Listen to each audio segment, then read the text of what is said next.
नमस्कार students, Hindi study point में आपका स्वागत है। आज हम लेके आए हैं जिस टॉपिक को अलंकार 2। अलंकार के 3 भेद होते हैं, शब्द अलंकार, अर्थ अलंकार और उभय अलंकार। इससे पहले वाले हमने वीडियो में शब्द अलंकार के भेद का पूरी डिटेल में समझा चुके हैं। आज हम जिस टॉपिक के बारे में बात करेंगे वो अर्थ अलंकार और उभय अलंकार के बारे में। अर्थ अलंकार बहुत इंपॉर्टेंट है क्योंकि अर्थ अलंकार के बारे में सब बहुत अधिक पूछा जाता है, तो हम डीपली इसको अच्छी तरह समझेंगे। उससे पहले हम समझेंगे अर्थ अलंकार के कहते किसे हैं। तो अर्थ अलंकार है जहां अर्थ में चमत्कार विद्यमान हो और शब्द का पर्यायवाची रख देने पर भी चमत्कार नष्ट न हो, यानी शब्द में पर्यायवाची रख देने पर भी उसका चमत्कार नष्ट नहीं होता, वहाँ अर्थ अलंकार होते हैं। शब्द अलंकार की तरह अर्थ अलंकार के भी कई भेद होते हैं, लेकिन हम यहाँ 6 भेदों के बारे में बात करेंगे जिसके में कंपटीशन क्लासों के बारे में अधिक पूछा जाता है। पहला है उपमा, रूपक, उत्प्रेक्षा, मानवीकरण, अतिशोक्ति और संदेह। लेकिन जो 3 मेन इंपॉर्टेंट है, उपमा, रूपक और उत्प्रेक्षा, इसको हम बहुत डिटेल में समझेंगे क्योंकि इसके अंदर से इसके रूप और इसके भेदों का भी पूछे जाते हैं कंपटीशन क्लासों में। तो सबसे पहले हम लेंगे उपमा अलंकार, और उपमा अलंकार किसे कहते हैं इसके बारे में हम डिटेल में पढ़ेंगे। तो उपमा अलंकार है कि जहाँ एक वस्तु या प्राणी की तुलना दूसरी प्रसिद्ध वस्तु या प्राणी से की जाती है, वहाँ उपमा अलंकार होता है। यानी हम किसी एक वस्तु या प्राणी की तुलना किसी दूसरी प्रसिद्ध चीजों से उसकी उपमा देंगे तो वहाँ उपमा अलंकार है। और उपमा अलंकार को पहचानने का बहुत अच्छा तरीका भी है, जिसे इन शब्दों को ध्यान रख लो तो उपमा अलंकार की आसानी से पहचान हो जाती है। ये वो है सामान्य, तुल्य, नाई, सा, सी, से, सम, इव, वत, में। ये एक शब्द भी अगर दो में होगा तो समझ लीजिए कि वहां पर उपमा अलंकार है। अब उपमा अलंकार के भी 4 अंग होते हैं और हर कंपटीशन क्लासों में इसके बारे में पूछा जाता है। तो वो 4 अंग कौन कौन से हैं उसके बारे में आज अब देखेंगे हम कि पहला होता है उपमान, दूसरा उपमेय, तीसरा साधारण धर्म और चौथा होता है वाचक धर्म। अब उपमान किसे कहते हैं उसके बारे में हम देखेंगे कि जिसकी उपमा दी जाए, यानी जिसकी उपमा दी जाए वो तो उपमान होंगे। और उपमेय वो होते हैं जिसको उपमा दी जाए या जिसका वर्णन हो रहा है, ठीक है, जिसका वर्णन होता है वो उपमेय कहलाता है। इसकी पहचान बहुत जरूरी है क्योंकि ये पूछा भी जाता है कि उपमेय किसे कहा जाता है या उपमान किसे कहा जाता है। तो उपमेय वो होता है जिसको हम उपमा दी जा रही हो, यानी वर्णन किया जा रहा है, वो हमेशा उपमेय का भी अगर आप ध्यान कर लोगे तो उपमान के बारे में भी आप आराम से बता सकते हो।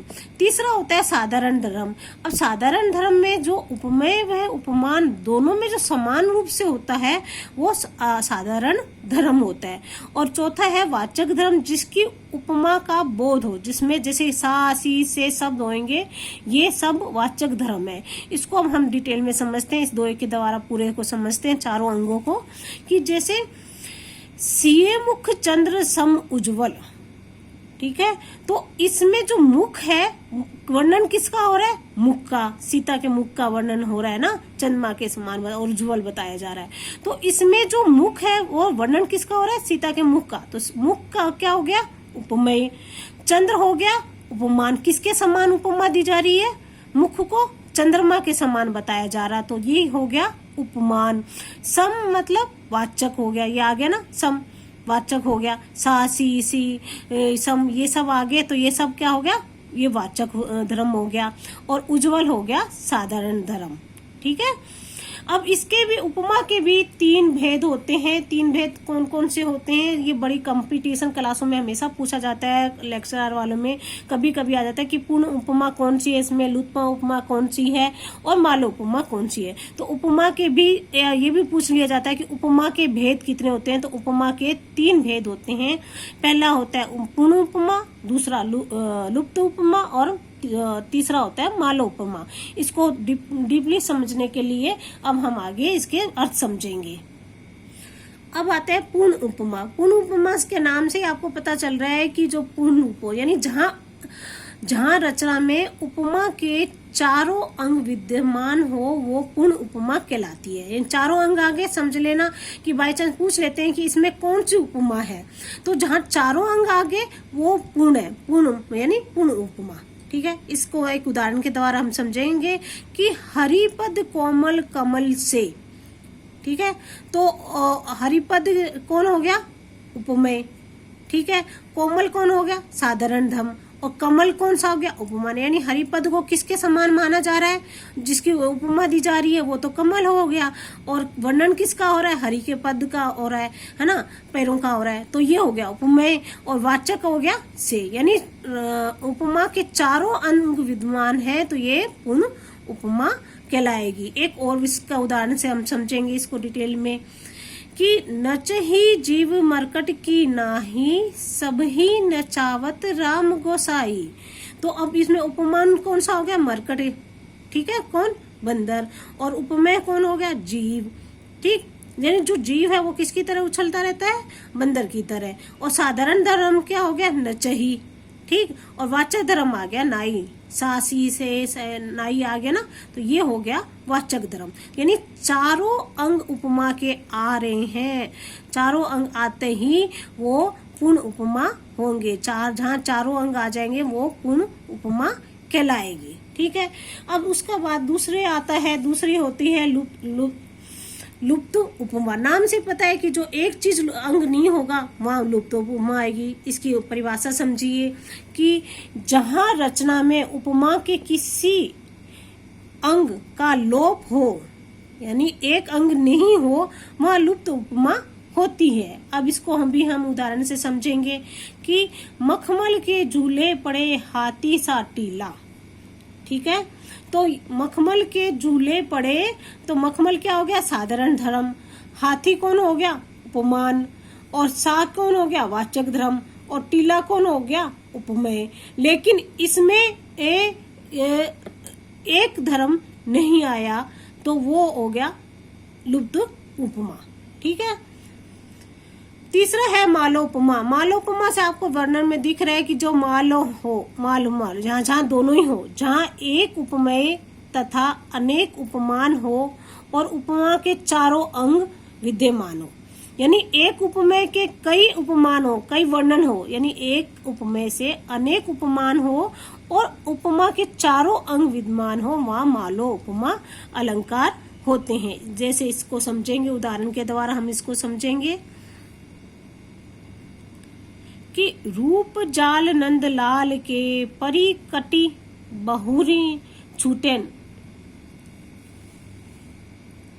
खंजहरी मर्ग मिर्ग से ब्रज ललित के नैन। तो उपमान कौन कौन सा है यहाँ? खजरी और मर्गमीन। ठीक है ना, ये खजरीन मर्गमीन जिसके हिरण जैसे नैन हो, खंजर से नैन हो। और उपमेय कौन है? नेत्र।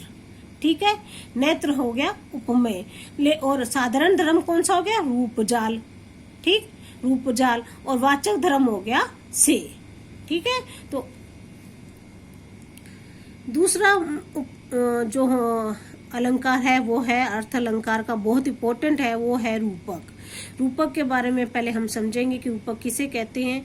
जहां पर प्रस्तुत पर अप्रस्तुत या उपमेय पर उपमान का आरोप लगा दिया जाएगा वहां रूपक होगा। यानी जो नए प्रस्तुत है लेकिन जो अप्रस्तुत है उसका आरोप लगे, या उपमेय पर उपमान का आरोप लग जाएगा, वहां रूपक अलंकार होता है। इसकी पहचान भी बहुत आसान से होती है स्टूडेंट, कि जहां दो शब्दों के बीच योजक चिन्ह आ जाए और अंत में सा सी से ना हो, यानी दो शब्द एक से हो जाएंगे, उपमेय उपमान के बीच में योजक चिन्ह आएगा इस तरह का, और उसके अंत में सा सी नहीं होगा, वहां रूपक चिन्ह होता है।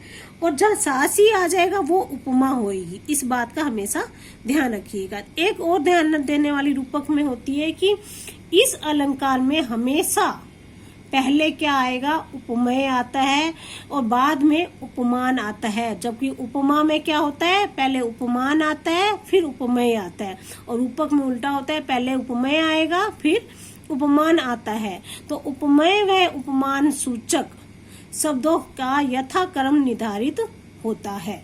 इसको हम समझेंगे डीपली। तो पहले समझते हैं रूपक के भेद। रूपक के भेद होते हैं 3, और पहला होता है सांग रूपक, दूसरा रूपक और तीसरा होता है पारंपरिक रूपक। अब ये जो फर्स्ट ग्रेड लेक्चरर में होता है, ये इनका बहुत पूछा जाता है कि ये कौन सा रूपक है। जैसे उपमा के बारे में पूछा जाता है, उसी प्रकार से रूपक के बारे में भी पूछा जाता है कि ये कौन सा रूपक है। तो इसको किस तरह से पहचान हो, उसको आप देखेंगे यहाँ पर। पहले इसका अर्थ समझते हैं कि जहां पर उपमान का उपमेय में अंगों सहित आरोप हो, यानी उपमान का उपमेय में अंगों सहित आरोप होता है, वहां सांग रूपक होता है। अब एक उदाहरण के द्वारा हम इसको समझेंगे बच्चों कि उदयगिरी मंच पर रघुवर बाल पतंग, विकसे सत सरोज सब हर्षे लोचन भरंग। अब इस पूरे दोहे में देखिए कि हर किसी का, चारों अंगों का एक दूसरे पर आरोप हो रहा है। कैसे आरोप हो रहा है ये देखिए। उदयगिरी पर्वत पर किसका हो रहा है? मंच का, उपनाम का आरोप हो रहा है। रघुवर पर किसका हो रहा है? रघुवर पर बाल पतंग सूर्य का हो रहा है। ठीक है। संत पर किसका आरोप हो रहा है? सरोज का हो रहा है। और लोचन पर किसका हो रहा है? भरंग भवरे का अभेद आरोप हो रहा है। जहाँ चारों आरोप हो रहे होते हैं वहां पर सांग रूपक अलंकार होता है। यानी चारों का आरोप आ रहा हो, आरोप सभी अंगों का आरोप होगा, वहां पर सांग रूपक अलंकार होगा। दूसरा आता है निरुंग रूपक। इसकी पहचान कैसे होती है कि जहां संपूर्ण नहीं, यानी सांग रूपक में तो क्या होता है कि संपूर्ण अंगों का आरोप हो रहा है एक दूसरे के ऊपर। ठीक है। लेकिन निरुंग रूपक में क्या होता है कि जहां संपूर्ण नहीं, केवल एक ही अंग का आरोप किया जाता है, वहां निरंग रूपक अलंकार होते हैं। अब इधर से उदाहरण से समझिए कि हरिमुख मृदुल मयंक। तो इसमें क्या हो रहा है? सिर्फ मुख का एक अंग का आरोप हो रहा है, और जबकि सांग रूपक में सभी अंगों के सहित आरोप हुआ था, वो सांग रूपक है। और जहाँ एक अंग का आरोप होगा वो निरुंग रूपक होगा। और तीसरा रूपक होता है पारंपरिक रूपक। पारंपरिक रूपक की पहचान क्या है कि जहां पर प्रधान रूपक एक अन्य रूपक पर आश्रित रहेगा, कारण होगा तो कार्य होगा, यानी कारण बिना कोई भी कार्य नहीं होगा, वो उसकी बहुत ही अच्छी तरह पहचान है कि वो पारंपरिक रूपक कहलाएगा। ठीक है। कैसे? इसका उदाहरण समेत हम समझे कि प्रेम अतिथि है खड़ा द्वार पर, हृदय कपाट खोल दो तुम। ठीक है। अब ये देखिए, इसके बीच में योजक चिन्ह भी है और पीछे सास भी नहीं लगा। ठीक है ना। तो ये भी एक पहचान हो जाती है कि ये रूपक अलंकार है। लेकिन फिर उसमें भी ये पूछ लिया जाता है कि ये कौन सा रूपक है। तो इसमें ये देखिए कि प्रेम अतिथि प्रधान रूपक का एक अन्य रूपक पर आश्रित होना। ठीक है। प्रधान रूपक होना है कि प्रेम अतिथि खड़ा द्वार पर, हृदय के कपाट खोल दो, यानी जब तक हृदय के कपाट नहीं खोलेंगे, ठीक है ना, यानी कारण नहीं होगा, तब तक वो किस पर आश्रित है? वो प्रेम अतिथि द्वार पर खड़ा ही रहेगा। तो इसलिए ये हो गया पारंपरिक रूपक। अब तीसरा हमारा इम्पोर्टेंट आता है, वो आता है उत्प्रेक्षा अलंकार किसे कहते हैं।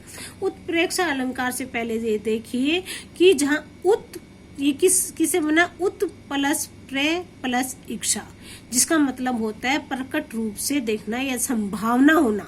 प्रकट मतलब संभावना होना, प्रकट मतलब। तो जहाँ संभावना होगी वहां उत्प्रेक्षा अलंकार आएगा।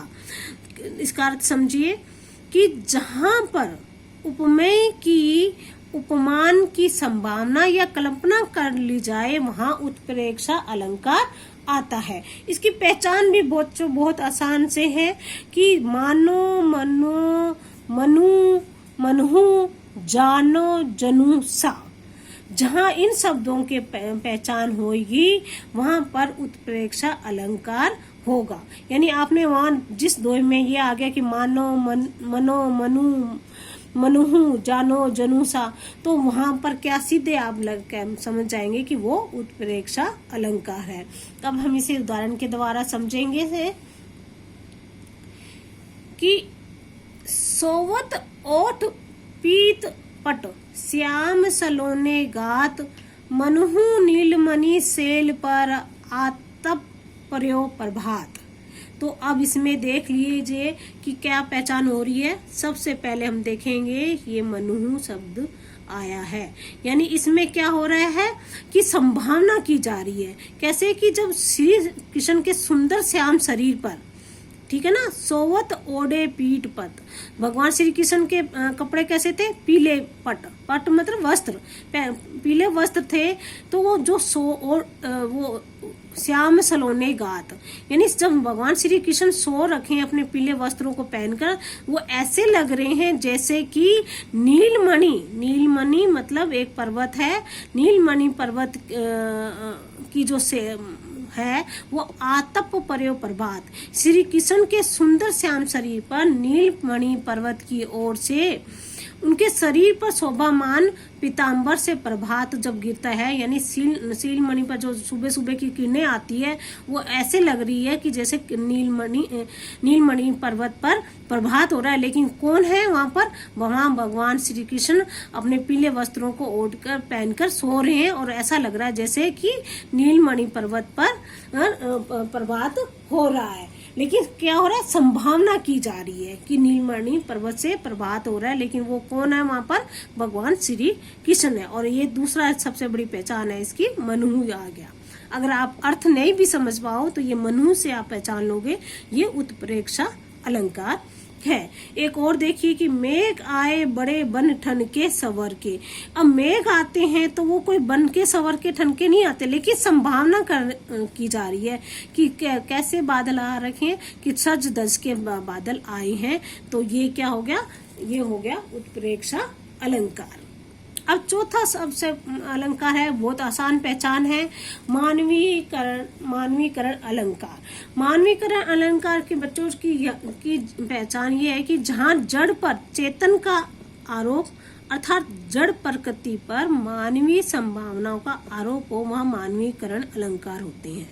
लेकिन सबसे पहले मानवीकरण जो है वो सबसे पहले छायावाद का प्रिय अलंकार माना गया था। समझे बच्चों, सबसे पहले इस अलंकार का प्रयोग जिन्होंने किया था कवियों ने, वो छायावाद में किया था। और छायावाद में 1916 में जो जूही की कली आई थी सर्वप्रथम, उसमें इस छायावाद का अलंकार का प्रयोग हुआ था। अब इसको देखेंगे हम कि अंबर पनघट में डुबो रही तारा घट उषा नागरी, यानी उषा का पर नागरी का आरोप हो रहा है, ठीक है। और पांचवा मेन इम्पोर्टेंट अलंकार है अतिशोक्ति अलंकार। अतिशोक्ति के नाम से ही बच्चों इसके अर्थ समझ में आ रहा है कि जहां किसी वस्तु, पदार्थ अथवा कथन, जिसे उपमेय कहते हैं, का वर्णन लोक सीमा से बढ़कर प्रस्तुत किया जाए, वहां अतिशोक्ति अलंकार होते हैं। यानी बात तो छोटी सी है लेकिन उसको इतनी बढ़ा चढ़ा कर बताई जाए ना, तो वहां सीधा समझ में आ जाता है अतिशोक्ति अलंकार है, ठीक है। और छठा आ गया संदेह अलंकार।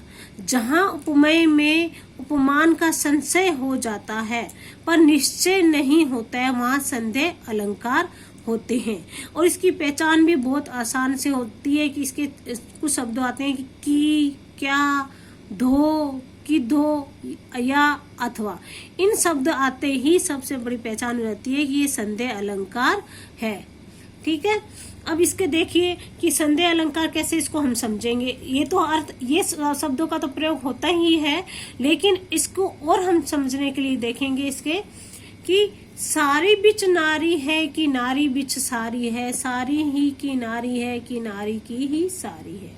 समझ रहे हो, यहाँ संदेह हो रहा है कि एक साड़ी औरत नारी है, वो साड़ी पहन कर खड़ी है, लेकिन उसको इस तरह बताया जाए कि साड़ी बीच नारी है, यानी साड़ी के बीच में नारी है कि नारी ने के बीच में साड़ी है, साड़ी ही नारी है या नारी ही साड़ी है। साड़ी जो औरत साड़ियां पहनती है उसके बारे में बताया जा रहा है, संदेह किया जा रहा है।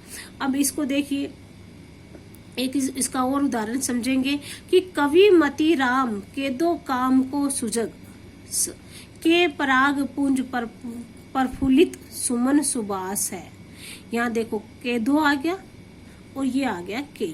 यानी इन शब्दों से भी हम पहचान लेंगे, अगर हम अर्थ नहीं समझ में आ रहा होगा तो हम पहचान लेंगे ये संदेह अलंकार है। एक बच्चों और अलंकार होता है जो संदेह और भ्रांतिमान में अंतर भी पूछ लिया जाता है, तो हमें इसका से संबंधित ही होता है। तो ये है हमारा भ्रांतिमान, जहां उपमेय को भूल से यानी भूल से उपमान समझ लिया जाता है, वहां भ्रांतिमान अलंकार होते हैं। इसको उदाहरण से समझेंगे हम कि नाक का मोती अधर की क्रांति से, बीज दाड़िम का समझ कर भ्रांति से। यानी जो पद्मावती का नाक का जो मोती चमक रहा था और उनके होठों की जो लालिमा थी, तो वो जो तोता होता है वो एक दाड़िम के बीज समझकर उसकी तरफ झपटा, ठीक है ना। यानी उसको भ्रांति हो रही थी, जबकि वो क्या था कि जो पद्मावती थे उसके नाक के मोती की चमक थी और अधरों की क्रांति, उसको ऐसा लग रही थी कि जैसे बीज दाड़िम का हो, तो वो तोता उन पर झपटा। तो ये क्या हो रहा है, ये भ्रांतिमान हो रहा है।